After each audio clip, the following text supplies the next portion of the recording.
Lo tenéis todos disponible en la plataforma.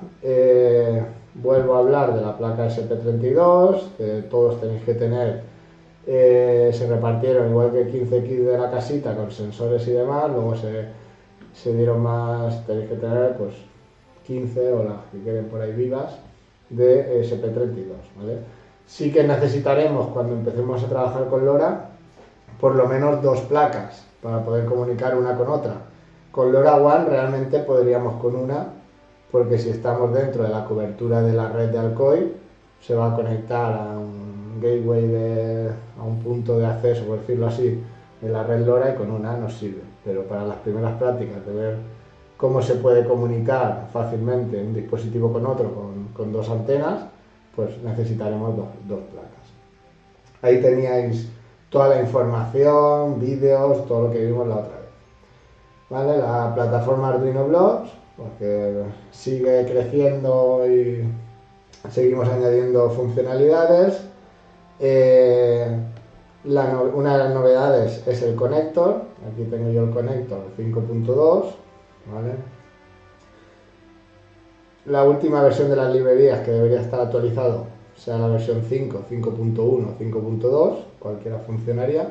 En la 48 con eso incluye todas las últimas opciones y no da problemas. Si no en la versión 48 puede faltar alguna cosa, en concreto de LoRa y LoRaWAN. Se actualiza automáticamente, simplemente por curiosidad, para que veáis que está actualizado. Os recuerdo que esta aplicación la abro, la dejo minimizada y lo único que hace es de puente entre el navegador y el USB, la placa, para compilar y subir el programa. De hecho, aquí tenéis un gráfico para entender, porque a veces si no entendemos lo que está haciendo realmente el conector y Arduino Blocks, pues cuando hay un fallo, cuando no sabemos por dónde. Realmente Arduino Blocks, la página online, cuando trabajamos con bloques, nos está autogenerando un código que sería lo que hubiéramos escrito si tuviéramos que trabajar en Arduino IDE directamente. ¿Vale? Aquí tenéis un ejemplo de este código creado en Arduino Blocks internamente. De hecho, se puede ver. Si nos vamos aquí, a iniciar sesión. Todos debéis tener un usuario en Arduino Blocks. Importante recordarlo y tenerlo por ahí localizado.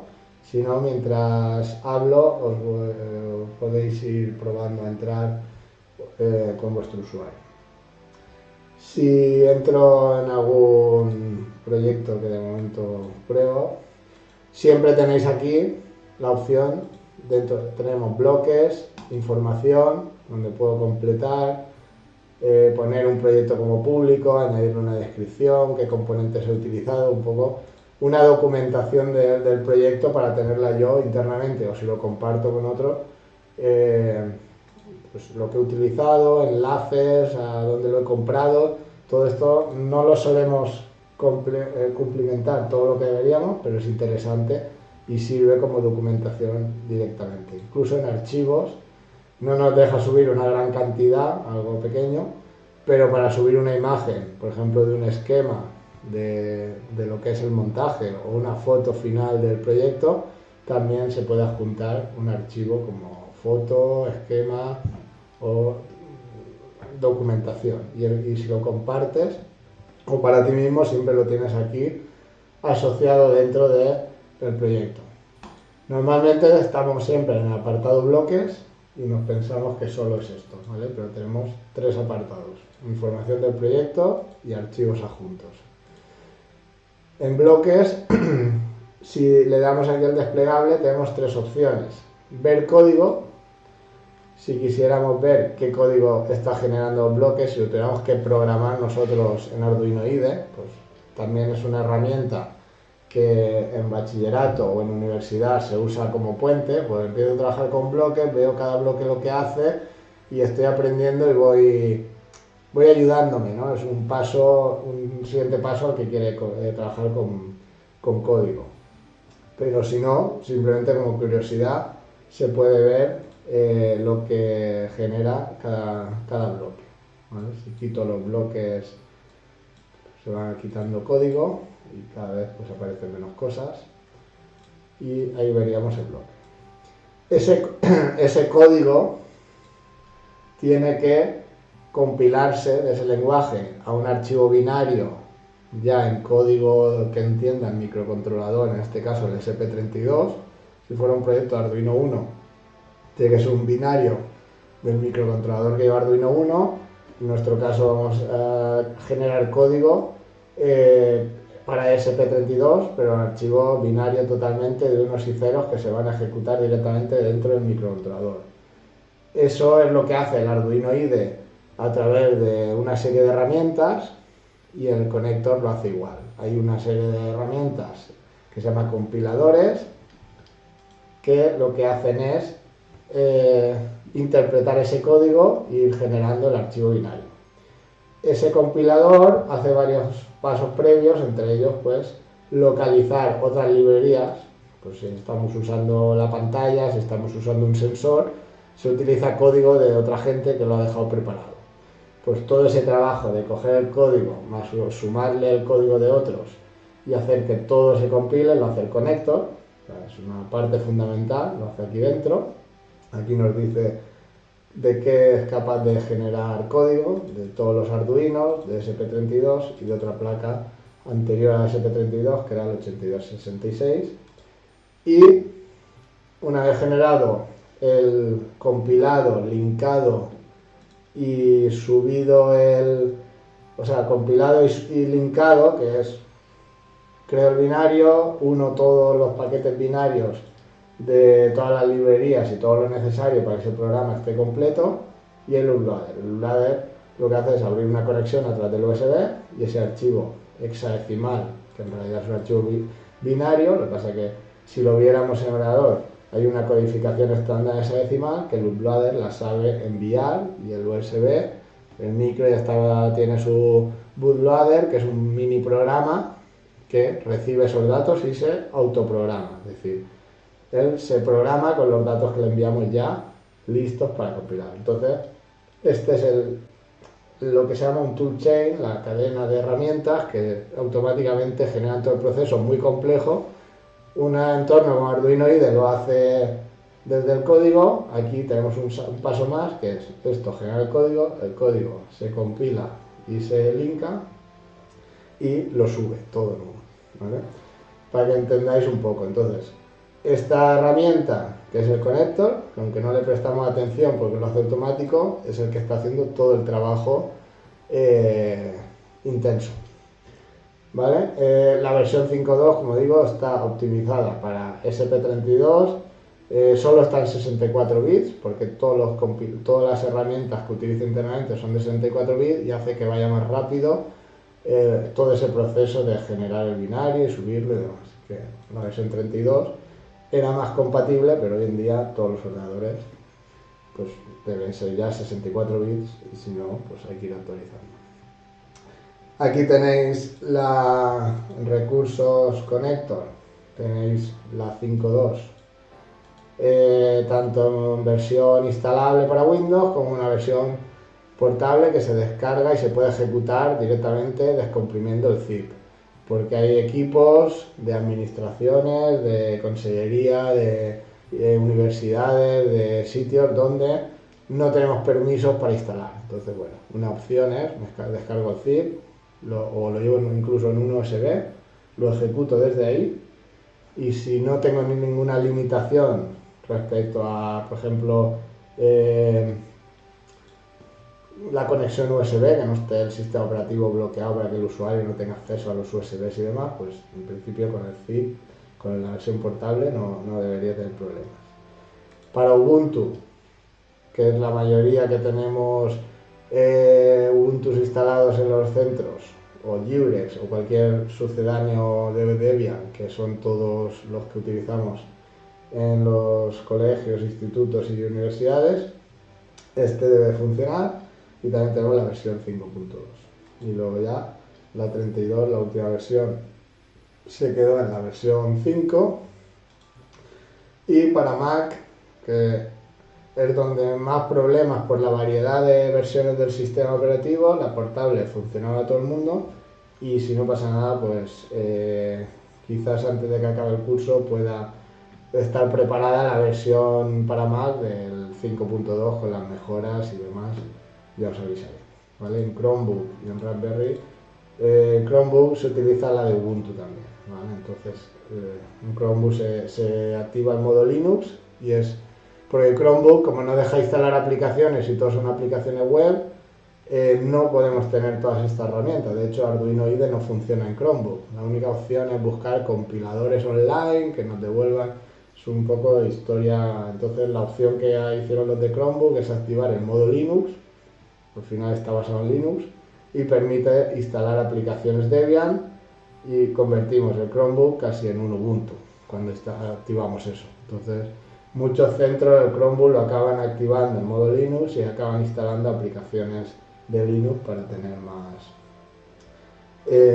más opciones a la hora de usar aplicaciones, ¿vale? Todo eso lo tenéis ahí en la web, tenéis documentación. Con Raspberry se puede instalar, realmente es una versión más antigua, la versión 4, algunas cosas no funcionarán, pero se descarga el paquete directamente desde aquí y se puede instalar. De hecho, si os interesa a alguien instalarlo en una Raspberry Pi de estas, hay una distribución por ahí que os podéis descargar que ya viene instalado el conector, ¿vale? Hubo un usuario pues, que se molestó en preparar la distribución de Raspberry con el conector instalado y demás, entonces se descarga, se graba en la tarjeta micro SD de la Raspberry y ya tienes el sistema operativo con una serie de aplicaciones preinstaladas con el conector. Veo por ahí algún mensaje también con SP32 en Ubuntu. En Ubuntu, en principio, yo no tengo problemas. Sí que es verdad que la SP32, a veces el chip que lleva, no lo instala directamente Ubuntu el driver, ¿vale? Hay que buscar, podéis hacer un LS USB como administrador en un terminal y veis si sale ahí la placa detectada o no, porque a veces es problema del sistema operativo que no la detecta. Si no, también podéis probar a instalar, a ejecutar estos comandos, porque esa serie de herramientas que hay aquí en el conector que hacen todo este trabajo, uno de los compiladores es el propio de la empresa que hace el SP32, que te da su compilador y es el que usas. Si usas Arduino, usas el compilador de Atmel, que es o Microchip, que es la empresa que fabrica el microcontrolador Arduino. Cuando usas SP32 está usando otro. Esa empresa, su compilador y el Ubuntu usan Python 3 y el Ubuntu a veces no lleva el Python 3 bien configurado y entonces es un problema de esa compatibilidad. Si no va con esto, es más probable que sea que la placa no te la está detectando el sistema operativo, ¿vale? Puede ser que no hay un... Si ponéis en un terminal, aquí estoy en Windows, pero el comando del terminal, os lo escribo aquí como si fuera, es ls usb, ¿vale? Listar los USBs, ls usb, no sé si se verá bien, ahí se ve. Con ese comando en Ubuntu os sale un listado de todos los dispositivos que se han detectado en el puerto USB. Si lo detecta pero no sale como puerto ACM0 o USB 0, es porque no sabe instalar el driver y habría que ver qué problema hay, ¿vale? Si no sale así, yo me he encontrado una placa también que se la han cargado por hacer algún cortocircuito, alguna barbaridad conectando y directamente ni aparece aunque la conectes. O sea, estaba para tirar a la basura directamente.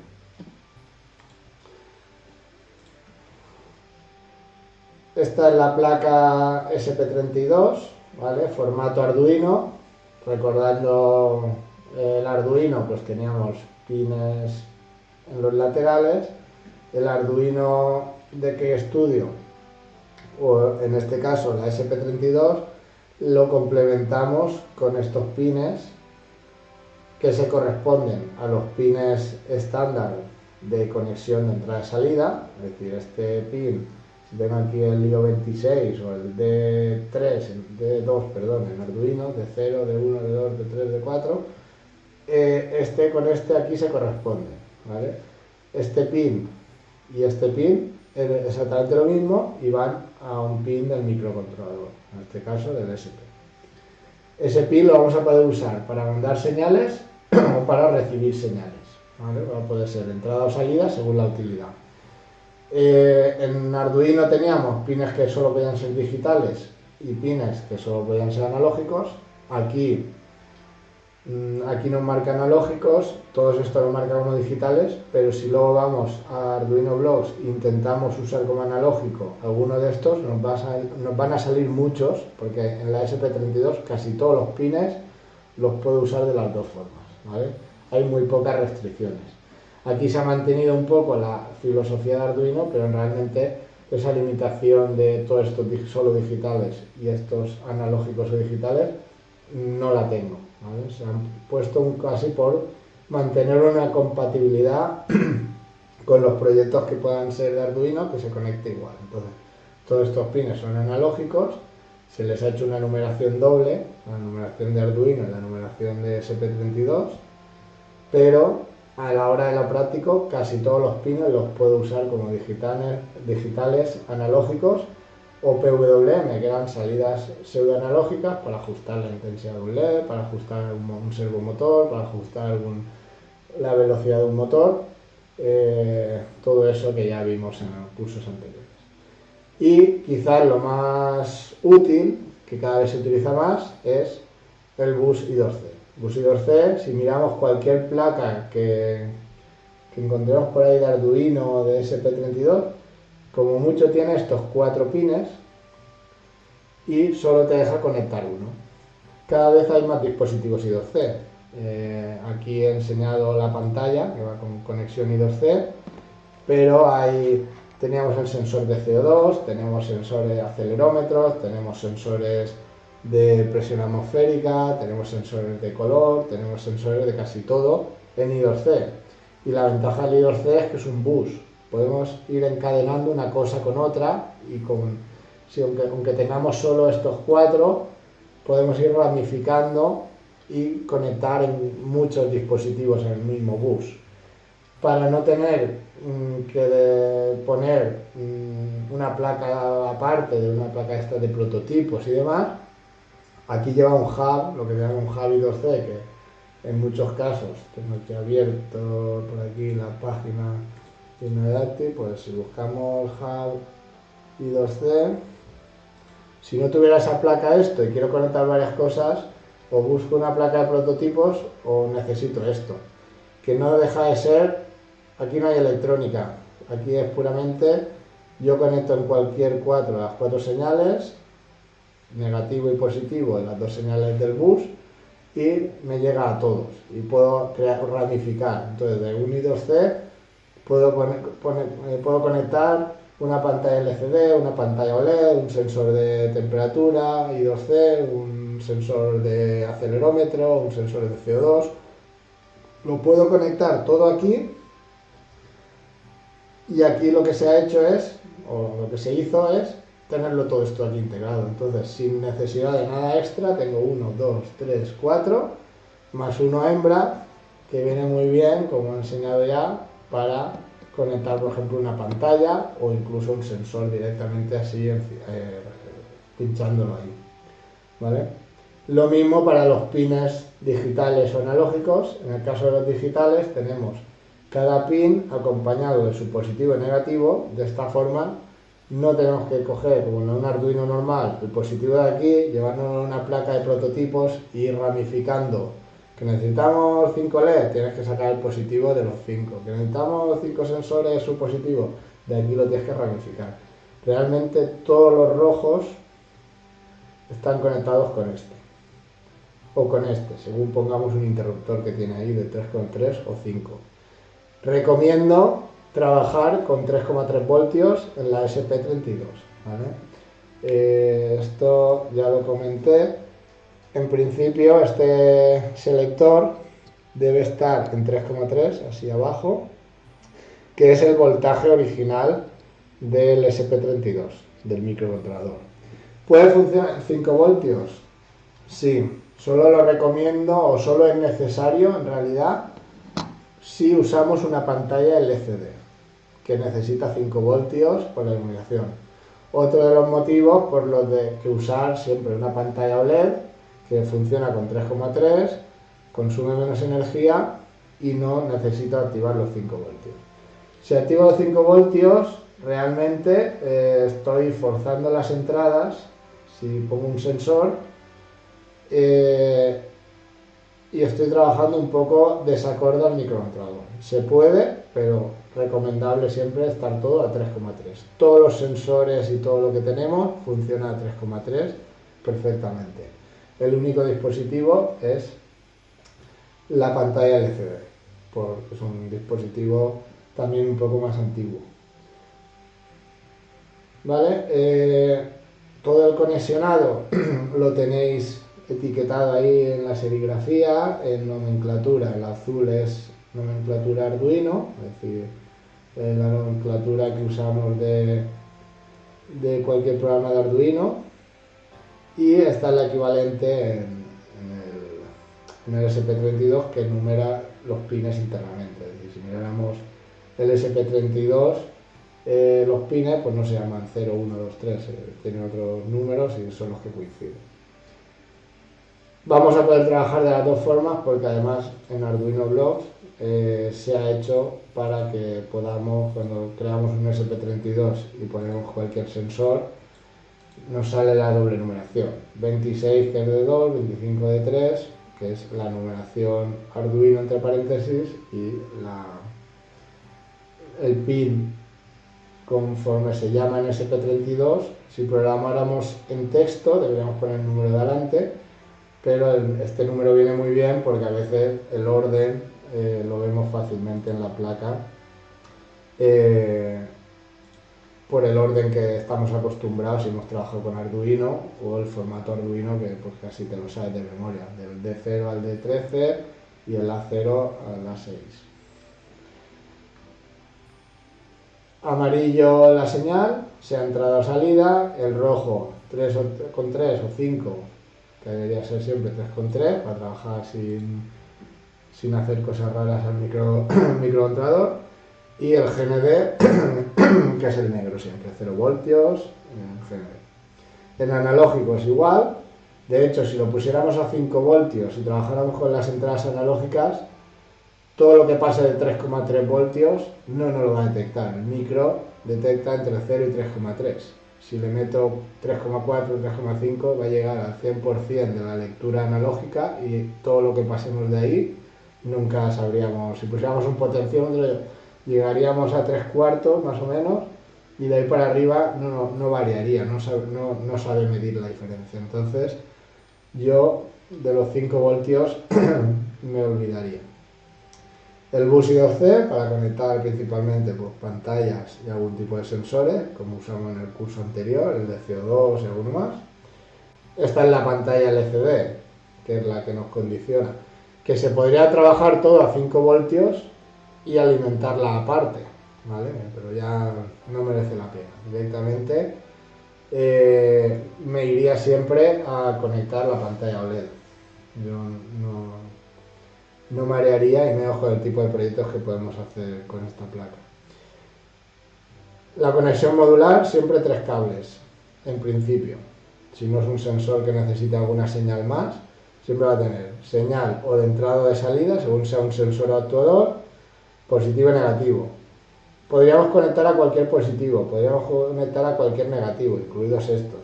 Lo normal que incluso usemos cables, os pongo aquí unos cables, porque vosotros tenéis, creo que todos, cables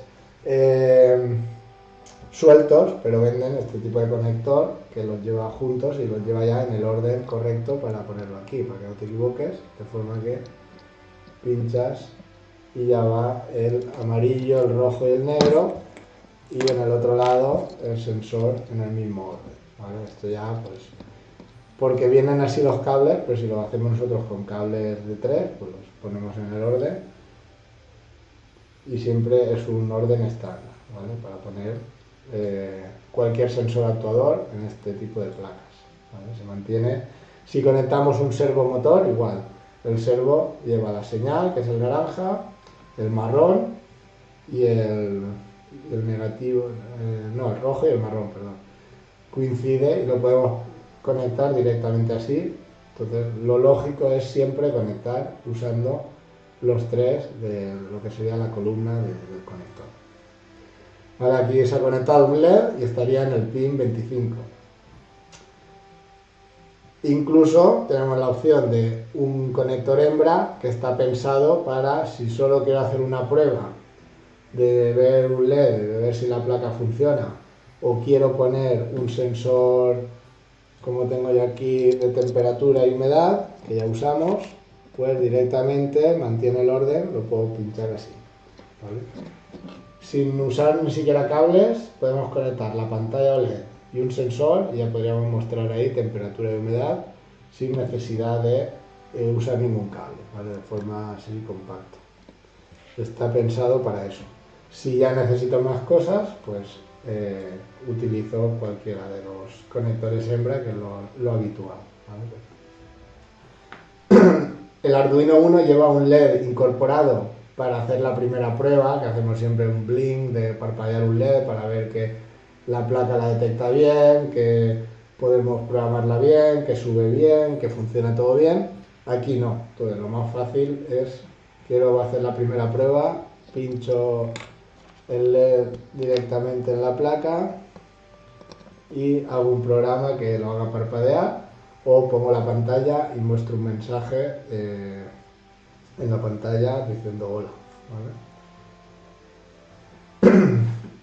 Volviendo a un poco el repaso de lo que era la plataforma Arduino Blocks, cuando inicio sesión, si entráis en mis proyectos, que os saldrán, yo ya tengo aquí 1026 proyectos, nada más y nada menos, tenéis para buscar, podéis buscar por el nombre que le hayáis puesto y por el tipo de placa del proyecto.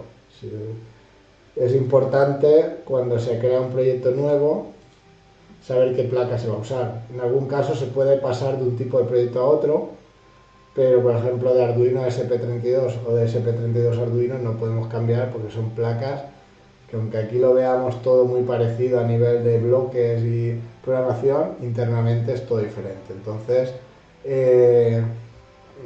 dentro de un Arduino podríamos pasar de un Arduino 1 a un Arduino Mega y cosas así.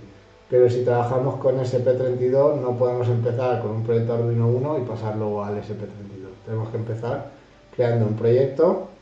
Aquí tenemos las 3 opciones: proyecto personal, que es lo habitual, para hacer pruebas; el proyecto para mis alumnos, que es lo que creo yo, para que tengáis un enlace, que se crea un proyecto ya del tipo que yo indico y puedo entrar yo a verlo, lo que hacéis, o el alumno a través del enlace o del código se une al proyecto. Si creamos uno personal, hay que especificar claramente que es un proyecto tipo SP32.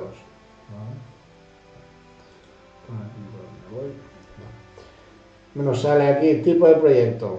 Tenemos Arduino 1, Arduino Nano, Arduino Nano versión nueva, Arduino Mega, Leonardo, ProMicro. Todos estos son Arduinos típicos que se han usado siempre. El más estándar es el Arduino 1, que se usó en una formación, y luego el SP32, que se usó en la siguiente para el IoT. Luego hay combinaciones de Arduino 1 con la placa TDR-STIM, que es una placa que se utiliza también para primaria, pues quinto, sexto de primaria, o principio de la ESO, primero, segundo, se puede usar, incluso tercero perfectamente, porque lleva todos los sensores y todo integrado. Entonces, si seleccionas este proyecto, lo tienes todo ya mascadito de dónde está conectado y los bloques específicos. Todo lo que haces aquí lo podríamos hacer con uno, diciéndole dónde está conectada cada cosa. Tenemos varios tipos de robots, de kits de robots predefinidos, Y si vamos a usar la SP32 sin nada, que es nuestro caso, sería esta. Hay otra SP32 genérica, que es una SP32 que no es modular, que se puede usar desde aquí, pero es mucho más limitada en el tema de conexiones y demás. El SP8266, que no sé si lo nombré en otro curso, pero es el abuelo o el padre de la SP32 y no lleva, lleva Wi-Fi, pero no lleva Bluetooth y tiene menos más capacidad de memoria y prácticamente creo que ya de hecho está como descatalogada por el fabricante. Y directamente solo venden el SP32, todas las placas que quedan de SP8266 funcionan, o sea, queda lo que está por ahí fabricado. Estaba leyendo de las entradas analógicas son tanto para 420 como 010, no, eso es automatización industrial. En los autómatas o ciertas placas sí que directamente puedes trabajar con entradas que vayan por corriente o con voltaje entre 0 y 10. Aquí son microcontroladores que directamente, en este caso es voltaje entre 0 y 3,3, que es el micro, o si fuera un Arduino 1 entre 0 y 5 voltios. Si tenemos un sensor que trabaja con un sensor analógico que trabaja entre 4 y 20 miliamperios, que es el estándar industrial, habría que ponerle un circuito con una resistencia para que haga ahí una caída de tensión y medir el voltaje que está dando. Directamente no lo hace la placa, ¿vale? Hay que poner un circuito, una pequeña adaptación. Entonces, todos los sensores que se conectan directamente al Arduino o a la SP32 nos dan una entrada variable en voltaje, o es una resistencia directamente que hace variar el voltaje que queda en el pin. Y va siempre de 0 al voltaje del micro, en este caso a 3,3. Si elegimos SP32, ponemos cualquier nombre y pues directamente nos salían todos los bloques ya personalizados para SP32. Desde el curso pues han ampliado cosas, de hecho dentro de texto tenemos esto que ya lo explicaré en la próxima... En la próxima clase lo utilizaremos, el JSON, un formato de texto para enviar y recibir datos y codificar información.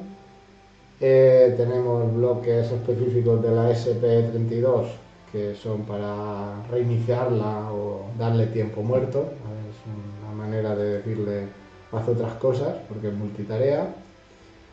Y bueno, pues tenemos todas las entradas, la opción de leer o escribir en una entrada o salida, en un pin, de forma digital o analógica, trabajar directamente con el dispositivo SI2C y pues luego todos los sensores que podemos de momento conectar, que han ido aumentando algunos. Algún sensor que lleva integrado la propia SP32, el propio microcontrolador de SP32 tiene un sensor que mide el campo magnético y la temperatura interna, y la propia placa, esto lo lleva la SP32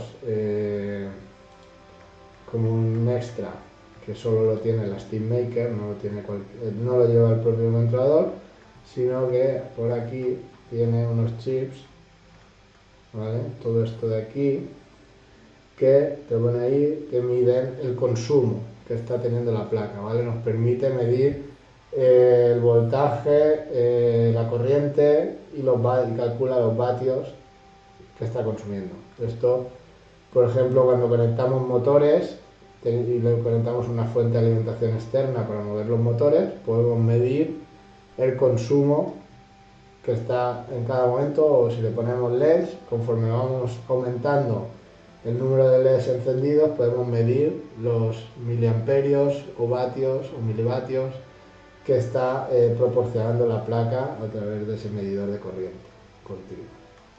Bueno, es un pequeño sensor que se añadió también porque ahora con todos los proyectos de los ODS y de ahorro energético, pues hay gente que hace proyectos de el robot que menos consume, o calcular qué está consumiendo en cada momento la placa, o optimizar el consumo para que la batería dure más. Tenemos el receptor de infrarrojos, acelerómetros, sensor de color, sensor de gestos y luego pues todos los actuadores que vimos, empezando por un LED básico, RGB, relés, podemos emitir infrarrojos, se pueden simular mandos a distancia con el emisor de infrarrojos, todos los soniditos con el zumbador que ya hicimos, y la parte de motores, tenemos servos y osciladores de servos para hacer movimientos suaves. Tenemos motores paso a paso, como los de las impresoras 3D, o motores de corriente continua, varias maneras de controlarlos según lo usemos directamente nosotros un poco. Pues hay una opción de poner tu transistor, poner un pequeño módulo que controla el motor, o una serie de plaquitas que nos ayudan a gestionar el movimiento del motor, la dirección y la velocidad. Periféricos, también aumenta esto, pues tenemos la opción del GPS, que lo veremos, cómo conectar de una forma muy sencilla un módulo GPS que es capaz de leer la latitud, la longitud, la altitud, la velocidad a la que vamos recibiendo la señal del satélite, y eso, por ejemplo, con LoRa o LoRaWAN podemos hacer fácilmente, un ejemplo de los que pondré, una placa que reciba la posición actual y por LoRaWAN lo envíe al servidor del ayuntamiento, y como toda la cobertura de Alcoy te podrías mover con ese dispositivo y seguiría en tiempo real la posición de lo que se usa con los autobuses urbanos para saber dónde están, para el coche de policía, los bomberos, localizar a un vehículo en tiempo real sin necesidad de usar tarjetas de datos ni de nada, ¿vale? Tenemos relojes de tiempo real, los RFID, todo esto ya lo comentamos, incluso un módulo para reproducir MP3 y teclados. Y la parte de visualización, que la LCD, que he dicho que no la recomiendo, pero la OLED en la SP32 la utilizaremos, matrices de LEDs o NeoPixel, que son LEDs inteligentes. Y bueno, la parte de comunicaciones, que ya en su día vimos en el curso de IoT, con todo el MQTT, HTTP cliente y servidor, hacer un dispositivo que se conectara con Alexa, el Telegram, conectarnos para saber la hora de internet, conectarnos vía wifi, podemos conectarnos y obtener de un servidor de hora de internet, o con el Blink, que era otra aplicación que podíamos interactuar con el móvil y demás. También teníamos Bluetooth, consola serie para enviar y recibir datos.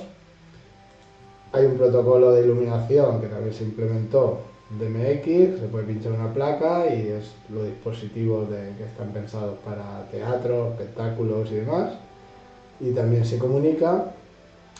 Y luego el apartado nuevo en sí, que es este LoRa y LoRaWAN, que luego veremos estos bloques cómo funcionan y lo fácil que lo vamos a tener respecto a lo que había hasta ahora de cómo funciona todo esto. Sobre todo la parte de LoRaWAN es bastante compleja de poner en marcha, y con esto lo vamos a tener muy fácil, ¿vale? Tenemos la infraestructura del ayuntamiento, tenemos el módulo que se va a conectar directamente a la placa, y simplemente poniendo una serie de parámetros que nos van a suministrar, podemos ya conectarnos a la red y enviar y recibir datos de forma bastante sencilla, ¿vale? También tenemos tarjeta SD para guardar datos, guardar archivos, leer archivos, y una memoria interna EEPROM que pues, no se suele utilizar tampoco mucho. Esta memoria, lo bueno es que no se borra, pero muy pequeña de capacidad. ¿Vale? Esto es un repaso rápido de todo lo que estuvimos viendo de Arduino Blocks, del funcionamiento. Lo primero que nos encontramos, inicializar y bucle. Arduino 1 es monotarea totalmente. El inicializar se ejecuta cuando empieza el programa o cuando le doy al reset de la placa, o le quito la alimentación y lo vuelvo a poner, solo cuando se resetea. Y el bucle es un bucle continuo donde vamos a hacer todas las comprobaciones, donde vamos a leer los sensores, donde vamos a ver lo que hay que hacer y donde vamos a actuar. Pues si hay que estar leyendo un sensor cada 10 segundos, pues aquí cada 10 segundos lo leeremos. Si hay que ver si el sensor es mayor que me da una temperatura de más de 20 grados, activar una alarma, pues de aquí la activaremos y todo eso se estará comprobando. Sí que es verdad que la SP32 tiene un mini sistema operativo interno que nos permitía crear otras tareas en un caso crítico, de decir, pues el inicializar el bucle que tenemos en cualquier microcontrolador como algo básico de funcionamiento, ese sistema pues, nos permite crear otras tareas en paralelo, ¿vale? Siempre con las limitaciones propias de un microcontrolador. No pensemos como un ordenador que están 20 programas abiertos a la vez y el microprocesador va sobrado. Aquí tiene doble núcleo, un núcleo se dedica exclusivamente al Wi-Fi, al Bluetooth y a gestión interna de ese sistema operativo y el otro núcleo gestiona todo lo que hagamos aquí, ¿vale? Entonces esto sería la tarea 0 y si voy añadiendo tareas, pues le va dando. Sí que es importante a veces ajustar la prioridad que ese sistema le da a cada tarea, si no, pues a lo mejor no se ejecuta a tiempo y cosas que pongo aquí, pues no se queda, le pongo a parpadear y no parpadea al ritmo que le digo, porque no da abasto el micro a gestionar las tareas o no le da la importancia, la prioridad que toca. Yo normalmente pongo todas al mínimo y si alguna es muy crítica le podemos subir prioridad. Lo de la multitarea, si programamos medianamente bien, a veces ni es necesario, en la mayoría de casos, si algo es necesario multitarea, a lo mejor el propio dispositivo, la propia librería, por ejemplo, de un sensor, crea su tarea internamente y lo gestiona y no nos hace falta, ¿vale? No es bueno abusar en un microcontrolador de lo de las tareas, ¿vale? Volviendo un poco a la introducción esta de repaso, creo un proyecto de SP32, el ejemplo básico de prueba sería hacer un parpadeo de un LED, pues si cogemos la placa conforme la tengo aquí, le pongo el LED, se lo voy a poner aquí así directamente puesto, pinchado, eso corresponde al pin. Voy a dejar aquí. Eso sería un actuador, sería un LED y hay que decirle dónde está conectado. En concreto ese pin es el 26, sí, el primero, ¿vale? Tenemos aquí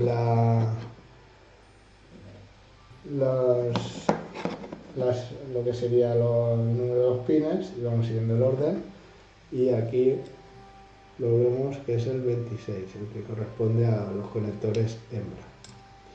Lo pincho ahí en la cámara y ya le pongo el cable USB, así que voy a quitar la pantalla que no la estamos usando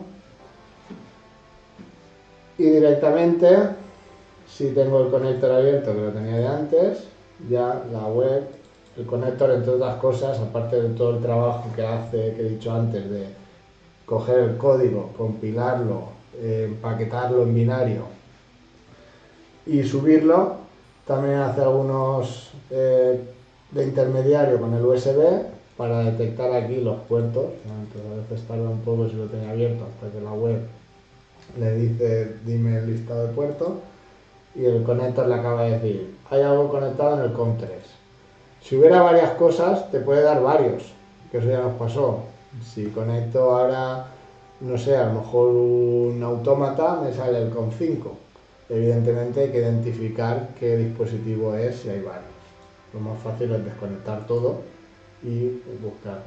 En Linux la nomenclatura suele ser TTI USB 0 o TTI ACM 0, depende. ACM 0 suele ser para los Arduinos y USB 0 cuando la detecta la SP32.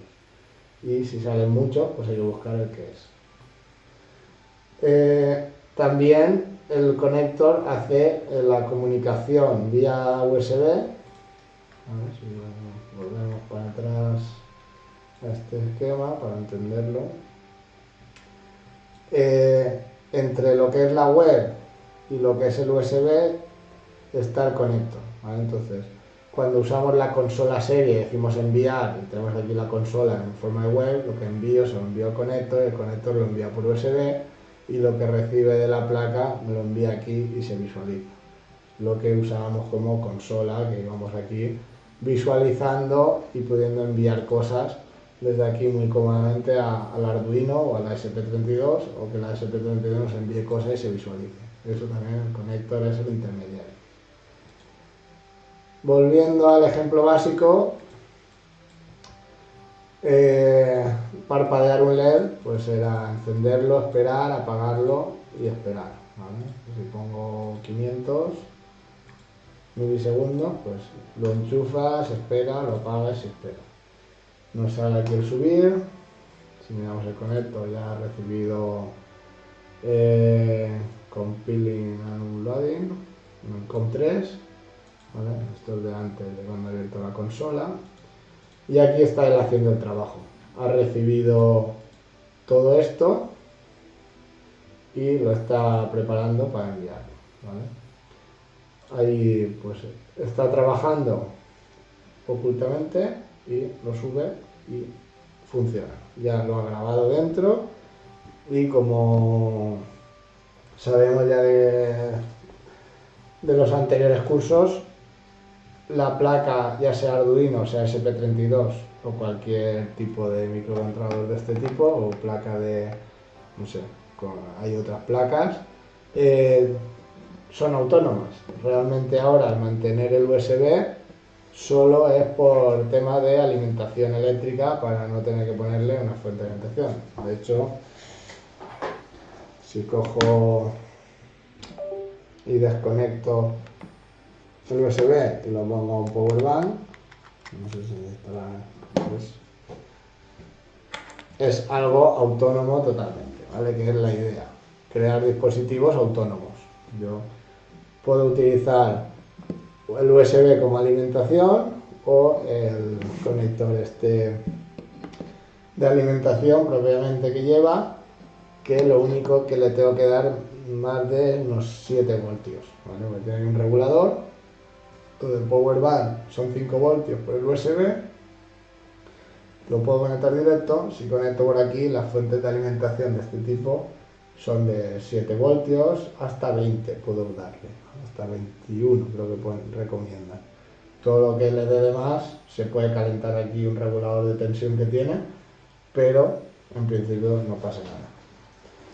Entonces, si tengo pilas recargables, tengo baterías, tengo cualquier alimentación, lo puedo poner por aquí o por el USB, aunque el USB realmente permite menos miliamperios, menos carga. Si tengo que mover motores, no lo puedo alimentar todo por aquí, no va a funcionar bien, pero bueno, para lo que vamos a usar. Pregunta: comunicación vía IP por Ethernet acoplando una tarjeta anexa. No lo he probado, sí que hay una tarjeta Ethernet, pero vamos, es que como tiene el wifi integrado, todo lo hemos hecho siempre vía IP por wifi, ¿vale? Entonces directamente vamos aquí a wifi, conectamos a una red o creamos un punto de acceso y ya tenemos todos los servicios accesibles, ¿vale? Nunca he conectado una SP32 a un módulo Ethernet. En teoría posible es, pero no lo hemos hecho, ¿vale? La ventaja principal es que tiene ya la conexión Wi-Fi y es una conexión IP directamente. Si necesitas conectarlo a una IP, a una Ethernet, porque quieres conectarlo a otros dispositivos, creo que es más sencillo. A la red de Ethernet de cable que tengas de ordenadores o una red de dispositivo de cable, le añades un punto de acceso wifi y lo conectas a esta placa ahí y ya estaría conectado con el resto de dispositivos en la red, ¿vale? Sin necesidad de forzar a tener que poner una placa Ethernet y creo que funcionaría mejor con el wifi que lleva integrado en el propio microcontrolador que con una librería Ethernet de cable dedicado solo a eso. ¿Vale? Eso sería el ejemplo más básico como recordatorio de lo que hicimos en prácticas anteriores. Parpadear un LED.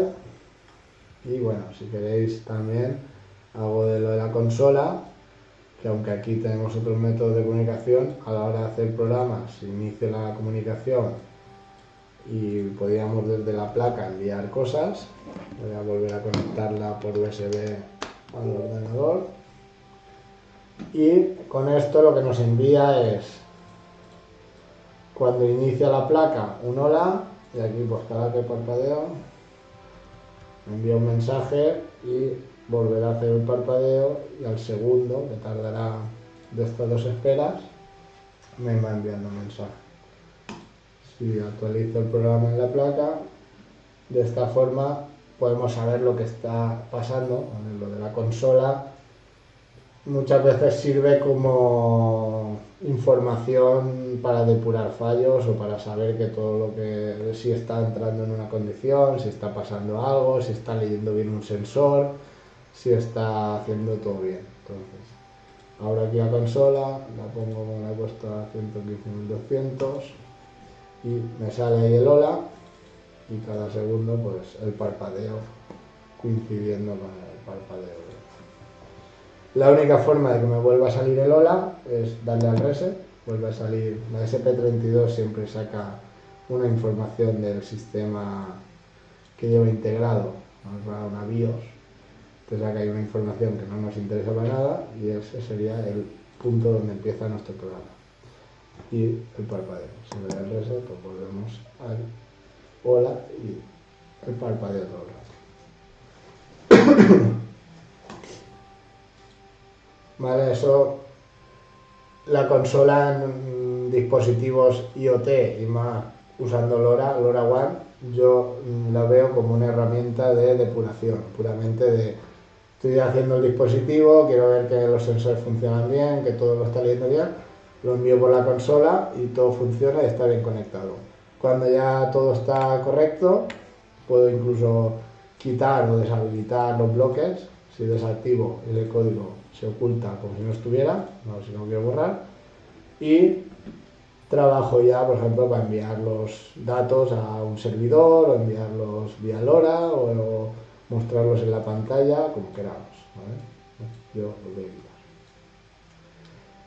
Eso sería el ejemplo de parpadear un LED. Y algunos sensores que os comenté que deberíamos tener localizados, os pongo aquí también una foto. Haremos dispositivo que lea temperatura y humedad, ya sea con el DHT11, que es el azul, o el DHT22, que es el blanco. El blanco es mucho mejor que el azul, debéis tener uno que se añadió al kit de la casita, y la ventaja es que lee un rango mayor de temperatura y de humedad y con precisión de decimales. El 11 es más lento y no lee solo números enteros, la precisión es mucho más baja. Entonces, se puede utilizar uno u otro, no indistintamente, sino o uno u otro, pero funcionan igual y se conectan igual, pero sí que hay que elegir el bloque porque internamente varían en la librería que usan. Lo utilizaremos para hacer sensor de medioambiental y poder enviar los datos a través de un dispositivo a otro. Haremos una práctica que sea una placa lee la temperatura y humedad y la envía a otra que tiene una pantalla. Con LoRa, sin LoRaWAN, solo LoRa, podremos tener esas placas a distancias incluso de kilómetros, ¿vale? Tener un sensor en un edificio y otro tenerlo a otro a miles de metros, a 1000 metros, 2000, 3000, depende también las antenas que usemos, las barreras físicas que haya. Al aire libre el LoRa directamente puede llegar hasta 20 kilómetros más o menos, y en edificios tiene muy buena, atraviesa muy bien paredes y hormigón. Entonces, sitios donde el wifi, por ejemplo, da problemas, con LoRa vamos a poder enviar pequeñas tramas de datos, pero a sitios A veces bajo tierra 2 o 3 plantas subterráneas y desde afuera del edificio o desde otro edificio y llega sin problemas, ¿no? Esas son las ventajas que tendremos y sin necesidad de redes de pago.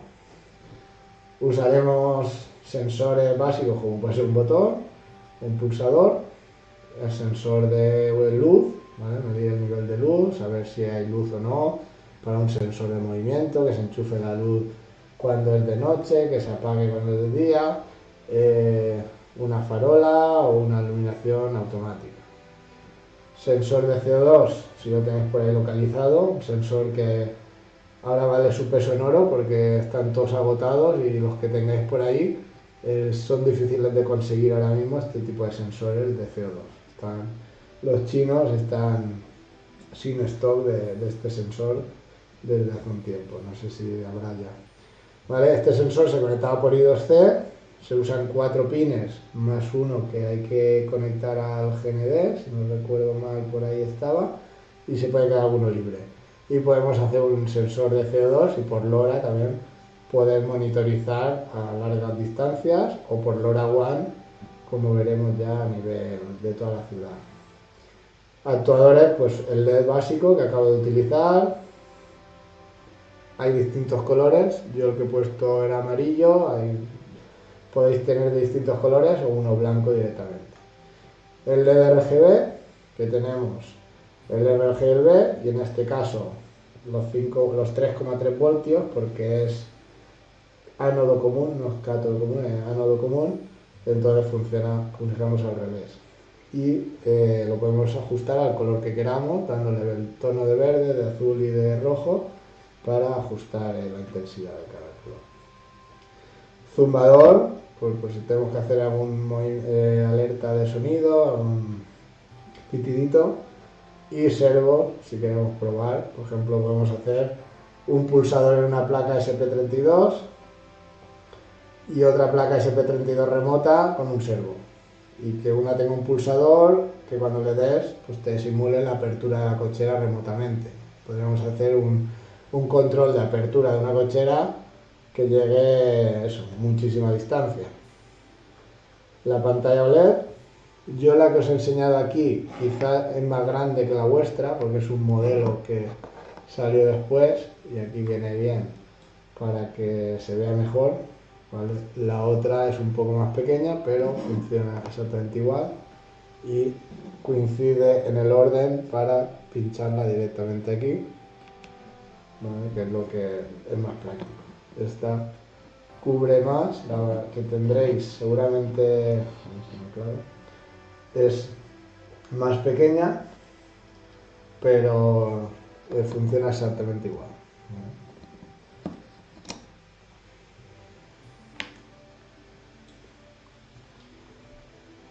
Y bueno, aquí planteaba los 2 ejercicios de repaso, que podéis entrar con el enlace y hacerlos, y así queda un poco constancia y tenéis un pequeño repaso de hacer algo básico, como es control de un LED con un pulsador. Si el LED está apagado y lo pulsamos, se enciende. Si está encendido, se apaga, ¿vale? Esto lo hicimos porque si volvemos aquí al ejemplo, como hago yo aquí, si vamos en sensores, tenemos 2 pulsadores, 3 opciones de pulsador. El pulsador que sabemos en qué momento está, o el pulsador que nos dice, nos gestiona si se ha pulsado o se ha soltado, ¿vale? Si se ejecuta la diferencia entre uno y otro, era que esto si se hace miles de veces por segundo, esto va a ser verdadero mientras lo tenga pulsado y va a ser falso cuando lo tenga suelto, ¿vale? En cambio, el otro solo va a ser verdadero una vez cuando lo pulse y el resto de veces ya no va a entrar ahí. Solo va a entrar en el evento digamos, detecta cuando se ha pulsado y no me va a detectar otra vez hasta que lo suelte o lo vuelva a pulsar, ¿vale? Si quiero saber continuamente si el botón está pulsado o no, pongo este sensor como en todo momento estar testeando el estado del pulsador. Si solo me interesa saber cuándo se pulsa o cuándo se suelta, que la mayoría de veces, pues hago esta condición que me lo gestione internamente. Si se ha pulsado, entro aquí y solo lo hace una vez. Y hasta que no lo suelte y lo vuelva a pulsar, no se volverá a ejecutar como verdadero esta condición. Si pongo este y lo tengo pulsado y esto no para, pues estará todo el rato diciendo que sí y haciendo lo que ponga dentro, ¿vale? Las dos diferencias según lo que quiera hacer. Si yo quiero detectar la pulsación, puedo poner este bloque y directamente entrará cuando se pulse. Porque hay que pensar que este bucle, os recordamos, que se hace millones de veces por segundo en realidad, con la velocidad del micro. Si pusiéramos algo así, se ha pulsado y el pulsador lo conectamos a la entrada 25 o otra que ahí no la acabé, voy a ponerla en el 27. Si dejo el LED ahí en el pin que se pinche directamente, que es el 26, y el pulsador en el 27, pues dejar ahí hueco y hago esta. Vamos a obligar que cuando arranque la placa esté apagado. Si hago así y subo, conecto el pulsador,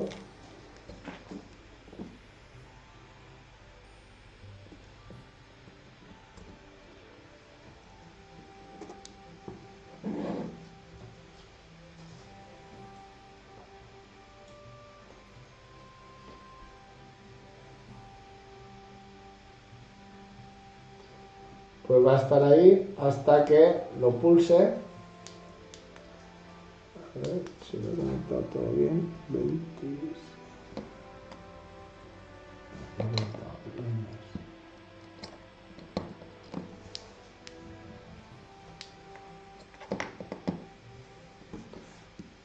Y cuando lo he pulsado se enchufa y ya se va a quedar enchufado siempre, ¿vale? Entonces, esto no me sirve. Podríamos también hacer que si se pulsa o se suelta, que en realidad este pulsador que estudio va al revés, habría que poner invertir porque está conectado que siempre es de 5 voltios menos cuando pulsas. Ahora si pongo pulsado soltado va a ir al revés, cuando pulse se apagará y cuando suelte se encenderá. El caso es que no me serviría tampoco para encender y apagar con el ejemplo que hicimos la primera vez, de poder controlar un LED con un pulsador.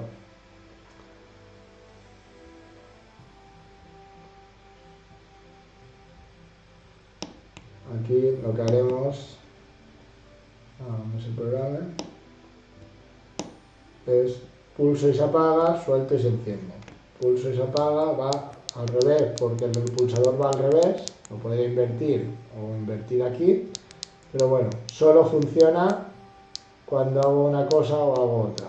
No puedo tenerlo siempre encendido y siempre apagado, ¿vale? Entonces, ¿qué hacíamos en estos casos? Tengo un sensor que era un pulsador, vamos a quedarnos con el se ha pulsado, que es lo que nos interesa, o se ha soltado, también puede servir igual, y quiero que si el LED está apagado, lo encienda, y cuando está encendido lo apague, ¿vale? Entonces aquí entraba el cómo me guardo si el LED está encendido o apagado.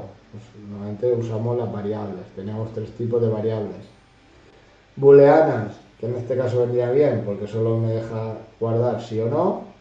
De texto, que podría guardar la palabra encendido o apagado. O una variable numérica que puede guardar 0, 1, 2, 3, el número que quiera, incluidos decimales.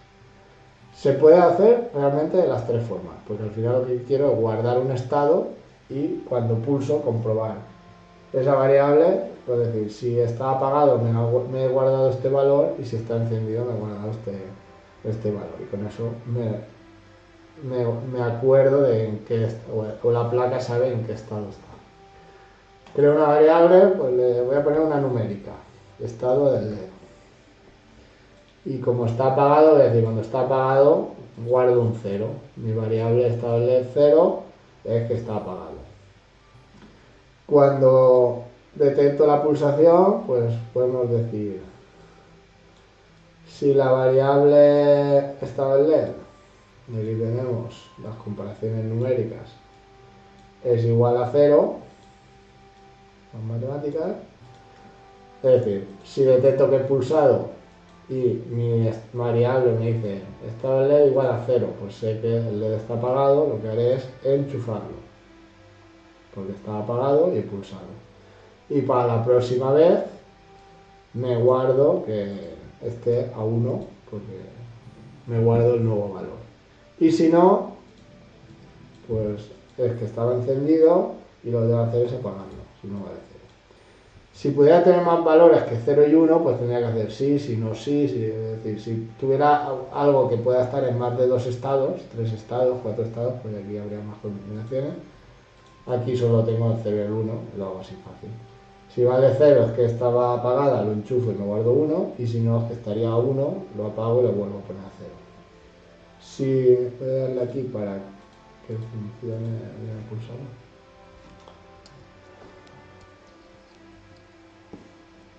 Si subo este programa con esta modificación, pues ya puedo hacer con un pulsador, encender y apagar el LED con cada pulso. Cuando esté encendido se apaga y cuando esté apagado se enciende.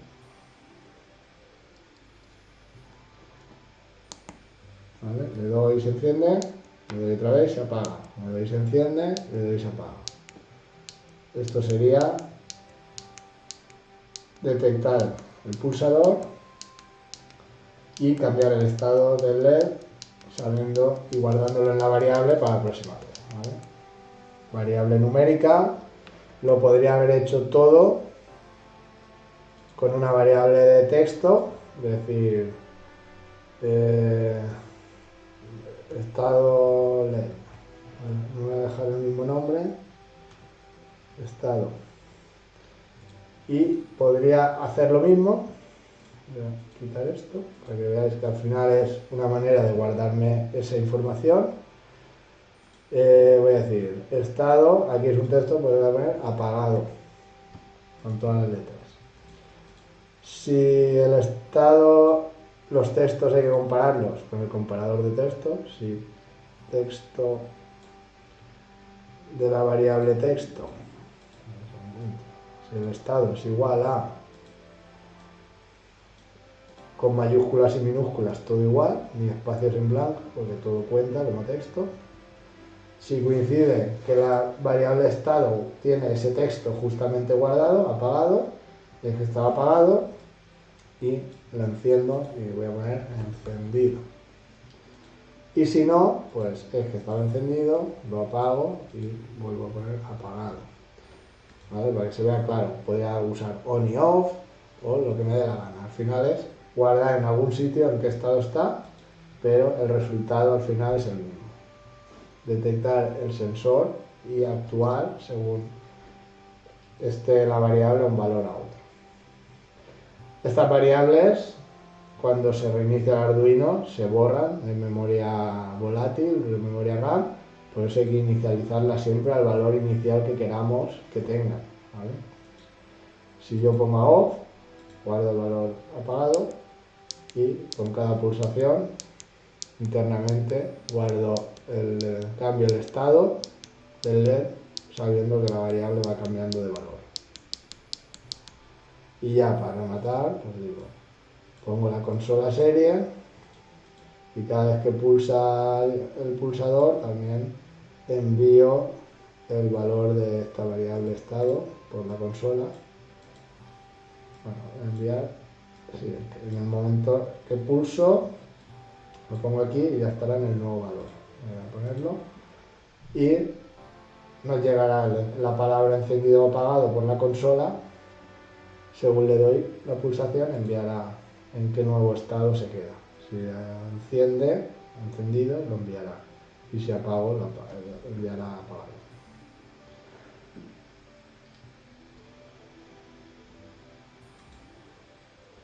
Consola, conectar. ¿Vale? Pulso, encendido, pulso, apagado. Envía el valor de la variable y cada vez que pulso, pues vamos viendo que hace lo que le digo y en qué nuevo valor saque la variable. Si lo hubiera hecho conforme antes y en vez de enviar la variable de tipo texto envío la numérica, aquí aparecería un 0 o un 1. Enviaría 0, 1, 0, 1, según entiendo, lo apago. ¿Vale? Pues esta práctica de encender y apagar un LED guardando el estado en un solo pulsador, aquí la resuelvo con una variable numérica, estado 0, apagamos, puede variar donde conectáis las cosas, y aquí fijaros que he puesto el pin D8, el pulsador, y el LED en el pin 25, eso lo podéis conectar donde queráis, pero hay que cambiarlo acorde a lo que está conectado físicamente. Si detecto el pulsador, si estaba a 0, enciendo y guardo un 1, si no, estaba encendido y hay que apagarlo y guardármelo para la próxima vez. Cuando vuelva a detectar la pulsación, pues siempre en una pulsación entrará aquí, en la otra entrará aquí. Siempre va a ir alternando de un caso a otro. Nunca va a entrar un sí y un sí no, nunca puede entrar en los dos. O entra en uno o entra en otro. La siguiente práctica así de repaso, por hacer algo antes de empezar a explicar el LoRa, era ver, por ejemplo, un sensor de temperatura y humedad y la pantalla OLED. Esta práctica la adaptaremos luego al LoRa, para lo que he dicho. Podemos tener una placa solo con el sensor de temperatura y humedad y en otro edificio o en otra punta o a una larga distancia otra placa con la pantalla y tengo el sensor de temperatura y humedad en un sitio y la pantalla en otro para visualizar los valores y cada X tiempo nos vaya enviando esa información. Aquí a nivel una sola placa con la pantalla, pues os tengo ahí el programa, voy a hacerlo ya aquí directamente y lo probamos. Voy a hacer uno nuevo, SP32, DHT11 y OLED, que es la pantalla. Pues voy a empezar por la pantalla, la iniciamos aquí para decirle tengo una pantalla, por defecto siempre está en esa dirección. Acordaros que el bus I2C puedo poner más de un dispositivo en el mismo bus porque usan direcciones distintas.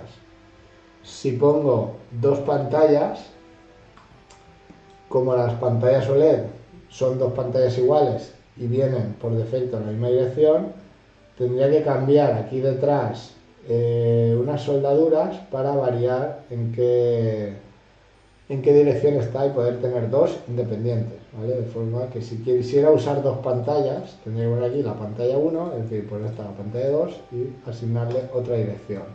Y cuando trabajo con la pantalla número 1 es la que tenga esa dirección y la 2. Normalmente con una nos sobra. Y cuando son dispositivos diferentes, no hay problema porque ya se ponen de acuerdo la mayoría de veces los fabricantes. Si pongo una pantalla OLED y una LCD, ya trabajan en direcciones diferentes, de forma que no tengo que hacer nada. La pantalla OLED va a hacer caso solo a los datos dentro del bus que lleguen a su dirección y la LED, la LCD, a la suya. Y si hay un sensor de CO2 que va por I2C, trabajará en otra dirección y los datos que envíe la pantalla lo descartará y lo podré leer. Es decir, conviven todos los datos en los mismos cables de datos del bus I2C. Es como un USB que puedo ramificarlo y conectar muchos dispositivos, pero cada uno tiene su dirección para poder enviar o recibir los datos de quien yo quiero. Si tenemos dispositivos diferentes, no hay problema. Si tenemos dos dispositivos iguales, hay que cambiarle la dirección. Por ejemplo, una opción que tienen las pantallas nuevas LCD,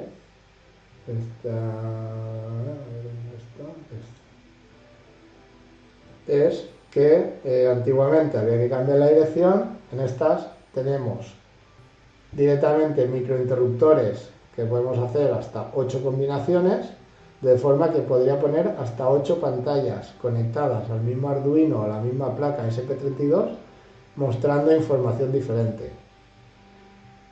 Y si las quiero puentear unas con otras, entra aquí el BUSI2C y puedo conectar aquí la siguiente, puedo ir encadenándolas, ya han hecho como el propio hub y 2C en la misma pantalla, ¿vale? Que no, las conecto aquí a la placa Arduino, puedo conectar una pantalla aquí, otra aquí, otra aquí, otra aquí y poner pues las que me quepan, 1, 2, 3, 4 y 5. 5 pantallas, tendría que configurar cada pantalla con su configuración independiente, pues una será una dirección, muevo un pin, se cambia uno más, otro más y así. Esto es como el binario, voy añadiéndole desde el 0, que es la dirección inicial, hasta los 3 en on, que sería el 7, que son de 0 a 7, 8 pantallas diferentes, ¿vale? Eso solo en el caso de poner dispositivos que sean iguales y quiera tener varios y ya vengan preparados así, ¿vale? De normal, si tengo la pantalla OLED y tengo solo una y tengo otros sensores y 2C, como puede ser un acelerómetro, no me va a dar ningún problema porque este va a trabajar en una dirección y la pantalla en otra, y eso ya lo sabe internamente el sistema, ¿vale? La pantalla OLED, quito esto un momento, directamente la inicializo. Lo recomendable es limpiarla, porque no se limpia sola si no se lo digo, y lo que hace es vaciarse. Y la primera prueba que podríamos hacer siempre es sola. La pantalla tiene 128 píxeles de ancho y 64 de alto. Empezamos de izquierda, aquí tenéis OLED, bitmap, editor. Esto es la pantalla OLED, ¿vale? Ahí está la posición 00, la X va hasta 127 desde el 0 y la Y hasta el 63 hacia abajo, ¿vale? De hecho aquí podemos pintar y todo esto lo podemos visualizar. De momento, si pongo 00, empezará a escribir aquí el hola, desde aquí, saldrá aquí un hola así escrito. Los textos en la OLED solo me deja yo una tipografía incluida en la librería muy básica y me deja tamaño pequeño, mediano y grande, ¿vale? Si pongo grande, pues conecto la placa y la pantalla.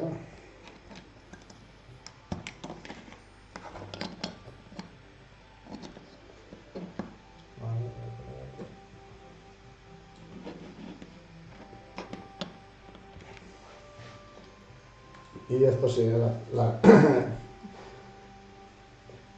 Si alguien no se acuerda o no ha usado mucho, siempre hago el mismo consejo. Muy poco a poco. No intentéis crear programas demasiado grandes desde cero porque va a fallar cosas. Entonces, conecto la pantalla, hago un ejemplo básico de inicializarla y poner un texto. Conecto el sensor y leo el valor, incluso lo enviaría por la consola antes que nada. Luego lo muestro por la pantalla y poco a poco creamos el programa detectando que todo funciona. Si no, nos volveremos locos y al final nos tocará quitar todo y empezar de cero, ¿vale? Hola, ya tenemos ahí el tamaño en grande, podríamos variar según lo que queramos mostrar. En este ejemplo, básicamente la idea es leer el sensor y que muestre ahí la temperatura y la humedad, pues en grados y en porcentaje. Aquí tenéis un ejemplo con el DHT22. Yo aquí a mano tengo el DHT11 que lo puedo usar y lo puedo conectar directamente aquí, ¿vale? Pues si queremos mostrar algo en la pantalla que ya no sea un texto fijo, tiene que ser el valor o bien de una variable. Si pongo ahí un número, me lo convierte a texto para mostrarlo. Si pongo un texto, ya lo envía como texto. Y un booleano me saldrá un 0 o un 1, me lo convierte también. Si quiero leer la temperatura, vengo aquí a sensores, yo tengo el DHT11, podría meterlo ahí directamente, ¿vale? Vamos a hacerlo aquí un poco a lo bestia. Y digo, limpio la pantalla, pongo ahí el valor de la temperatura del sensor que está conectado ahí. Voy a poner en tamaño mediano. Y para que esto no lo haga miles de veces por segundo, pues le obligo a esperarse 5 segundos.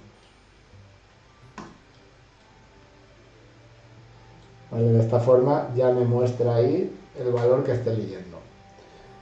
Aquí hay un pequeño, no problema, sino cosa a tener en cuenta. El sensor de HT11 tiene muy poca velocidad de lectura, a veces te devuelve un valor que pone none, que es not a number, que es como que no ha podido leer y te da un valor nulo. ¿Vale? Entonces, aquí está dando 33, ¿vale? Según si le doy calor, pues ahora estoy leyendo la temperatura. Puedo ir intentando variar el valor y cada 5 segundos me muestra ahí el valor del sensor. ¿Vale? Si quiero hacerlo más bonito, pues voy a quitar esto y pongo aquí temperatura. Y esto estará en la posición de aquí y la temperatura quiero que salga debajo. Por tanto, la misma X, pero bajo, pues vamos a poner 20 píxeles hacia abajo. Y así pues tenemos que ir distribuyendo la información en la pantalla para mostrar cada cosa y repartir y calcular dónde va a salir. Parece pequeña, pero cabe un montón de información. Podemos ponerlo todo en pequeño y se lee muy bien para tener ahí varios datos de sensores. Podemos sacar gráficos y ¿vale? Temperatura. Ahí se pasa y sale aquí, pero si ahí sale borroso, pues me toca decirle más pequeño.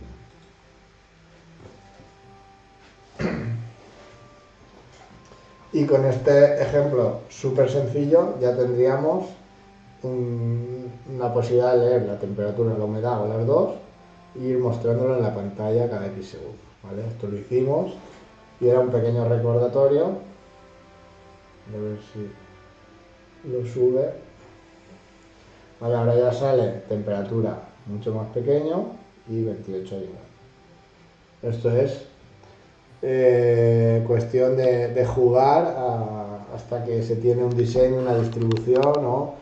A veces pues se hace como varias pantallas. En una sale la temperatura, a los 5 segundos sale la humedad, en otro luego te va saliendo distinta información y lo puedes mostrar todo en los 128 por 64 píxeles que dan para bastante. También con el editor este, como recordatorio rápido, pues a ver, si cojo guardar imagen del logotipo de Arduino Blocks aquí en el escritorio. Y me voy aquí, podríamos coger un logotipo y ajustarlo aquí rápidamente con el editor, incluso moverlo, ajustar un poco el zoom, ¿no? Y hacer aquí el ajuste de si quería de cómo se convierte a blanco y negro. Lo dejo así.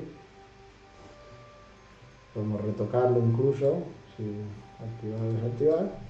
Y copiando los datos de aquí, me vengo a pantalla LED, bitmap, lo pego ahí y lo que le digo es que se espere y que luego y de forma que rápidamente hemos hecho una pantalla de bienvenida con un gráfico, que eso de normal cuesta mucho de dibujar ahí. Y ahora veréis porque, bueno, en concreto el logotipo que he puesto es difícil de convertir a blanco y negro, pero puedes hacer incluso animaciones. Ahora se subirá. ¿Vale? Sale ahí el logotipo durante 5 segundos y ya se borra y empieza a temperatura y va a aparecer.